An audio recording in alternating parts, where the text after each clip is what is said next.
The Brolgas, oh, such a majestic, beautiful bird.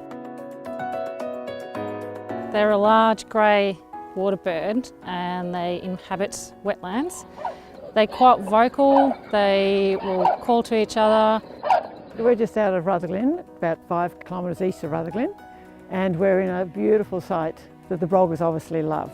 There's a series of swamps just to the north-east of Rutherglen, and this is where a breeding pair of Brolgas has been based. It's pretty iconic that you've got a wonderful bird so close to the town.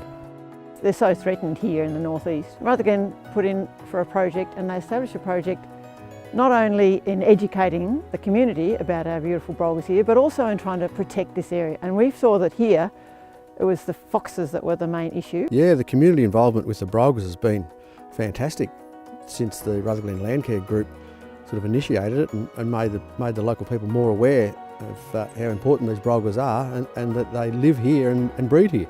They've got these really interesting behaviours. They dance around, they interact a lot with each other, and we know very little about their movements around breeding sites and the non-breeding sites, and also between the two of them. So there's a lot to find out. The Rutherglen Landcare project with Inca has been wonderful in gaining and enhancing the knowledge around the community. Brolgas are thought to pair for life like other cranes, and so they reach sexual maturity around sort of 3 years of age. The Brolga young don't actually fly until they're 3 months old, so that's a long period for the parents to keep them safe from foxes. They're able to walk out onto a nesting site, which is just out of the water. And as the chicks grow, the parents will eventually take the whole family to a non-breeding site where other pairs with their chicks are bringing them as well. The young will then start to interact and start to form bonds. The Brolgas are a majestic bird, and I think they're a great indicator of the health of our environment, both, well, in all aspects, land, water and air. And I think the fact that we've got them here says a lot about the health of the environment in this area at the moment. Jim O'Toole, for a number of years, he's a keen bird observer as well.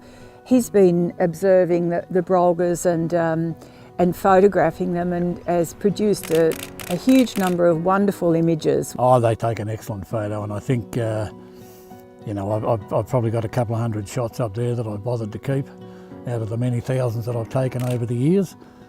Yeah, they're very alert.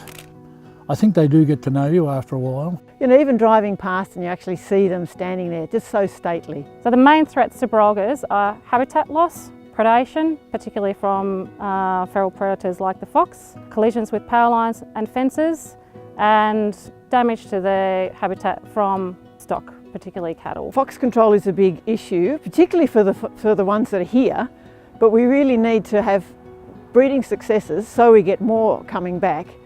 But they've got to have the environment for them to come back to, and that's where we need more wetlands that have got a little bit more permanent water.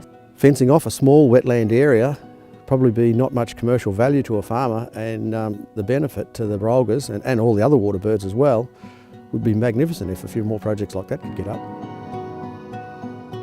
I come down here and when they're nesting and get up on top of a mine heap, and I can see them move out before sunrise to feed, and it's sunset before they return. They feed all day long. It is possible to bring them back if we have the right environment, and then if we can succeed in breeding them successfully with fox and cat control.